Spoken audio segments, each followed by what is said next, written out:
지금 중국에서는 베이징 모터쇼가 진행되고 있습니다. 세계 유명 자동차 업체들이 대거 참여했는데요. 세계 최대 전기차 시장인 중국의 영향력이 그만큼 커지고 있다는 건데 이런 가운데 중국 전기차에 대한 안전성도 시험대에 오르고 있습니다. 월드이슈에서 홍희정 기자와 함께 알아보겠습니다.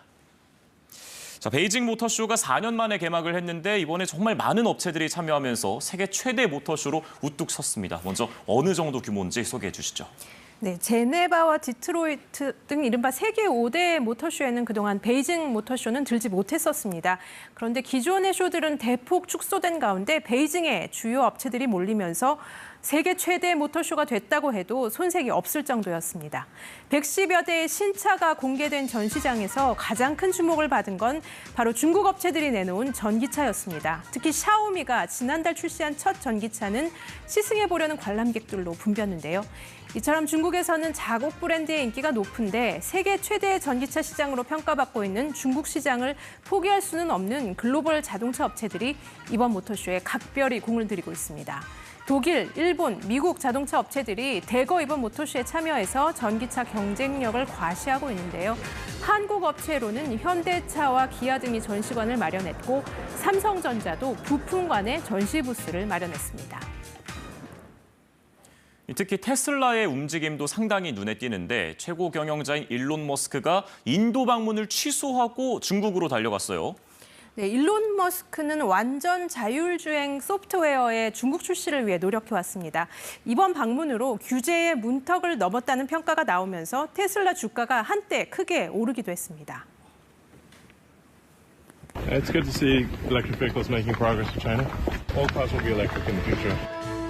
테슬라는 지금까지 중국에서 170만 대 이상의 차량을 판매했고 상하이 공장은 테슬라의 최대 생산 기지로도 꼽힙니다. 하지만 중국 전기차 업체들의 출혈 경쟁으로 가격 인하에 밀려서 판매 부진을 겪고 있었는데요. 중국 2인자로 꼽히는 리창 국무원 총리는 머스크와 만나서 외국 기업에 더 좋은 환경을 제공해서 안심하고 중국에 투자할 수 있게 하겠다고 약속하면서 협력 확대를 강조했습니다.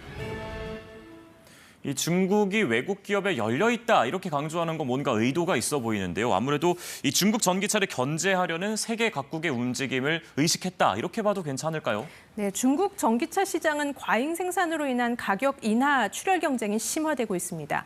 미국과 유럽은 이 같은 과잉 생산 물량이 밀려오는 상황에 대해 우려하고 있는 건데요. 중국 내에서 판매되는 자동차는 2,200만 대 정도에 불과한데 중국은 현재 4천만 대의 생산 능력을 갖추고 있습니다. 100개 이상의 브랜드가 차량을 제조하고 있는데요. 월스트리트 저널은 중국 당국이 경제 성장과 일자리를 위해서 수익성이 낮은 업체들에게도 보조금 등을 지급하며 차량 생산을 장려하고 있다고 보도했습니다. 지난해 유럽연합은 저렴한 중국차 전기차 수입이 3년 사이에 4배 이상 급격히 늘어나자 위기감을 느끼고 규제에 나섰는데요. 값싼 중국 전기차의 수입을 막기 위해서는 50%에 달하는 관세를 부과해야 한다는 분석이 제기됐습니다. 미국 역시 중국의 대규모 투자가 과잉 생산을 유발하고 있다면서 이에 대응할 뜻을 밝혔는데요. 중국 정부는 이 같은 움직임에 보호주의다 이렇게 비판을 하면서 미국도 인플레이션 감축법 IRA 등을 통해서 전기차 육성하고 있는 거 아니냐 이렇게 반발하고 있습니다. 이런 가운데 독일 총리는 EU의 곱지 않은 시선에도 불구하고 중국을 방문해서 경제 협력을 강화하는 등 중국 시장에 문을 두드리는 국가들도 적지 않습니다. 이 중국 전기차 시장이 급성장하는 건 사실인데 안전성 문제도 불거지고 있습니다. 중국 전기차에서 인명사고가 발생했어요. 네, 중국 고속도로에서 전기차에 불이 붙어갖고 탑승자 3명이 숨졌는데 사고 당시 차량 문이 열리지 않아서 피할 수가 없었다고 유족들이 주장하고 있습니다. 지난달 26일 중국 산시성의 고속도로에서 살수차와 추돌한 전기차 앞쪽에서 이렇게 불길이 일었는데요. 소방관과 다른 운전자들까지 달려들어서 승객들을 구조하려 했지만 문이 열리지 않았다고 합니다.